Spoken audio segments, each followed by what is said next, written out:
ناس مكة بيتعرفوا المكان اللي وراي ده كويس، واي واحد جا مكة من الزوار والمعتمرين المكان ده بيعرفه كويس.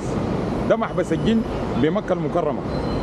وانا جيت هنا الليل عشان اشوف الجنون اللي قالوها الناس دي، وجيت عشان افتش الجنون دي واشوف الجنون دي قاعده مع الناس دي كيف.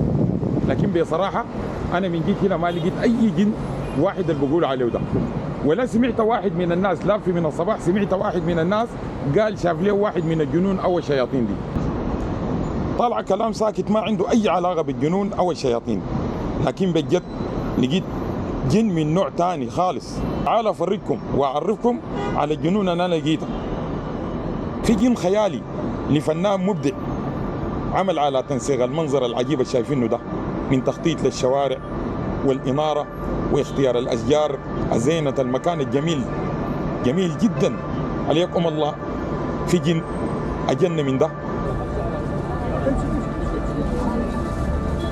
وفي جن مصممين هندسيين أبدعوا في تصميم هذه الفنادق الجميلة، أركان بكة الرائع، زمازم الجميل، أم الغرى، كانكورد، أصيل المسك، وإيلاف وغيرها.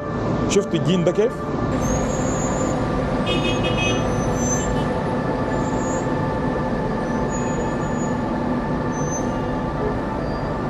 وفي جين ثالث، وده جين جمالي خيالي لواحد ابتكر ونفذ هذه الأنفاق الجميلة، أنفاق بتوصلك للحرم في أسرع وقت ممكن تتخيله. لا لا لا لا، ده عجيب ورهيب.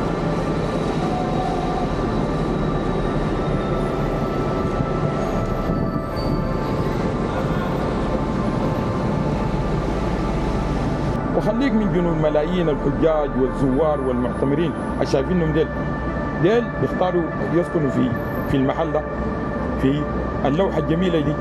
شفتوا الجنون؟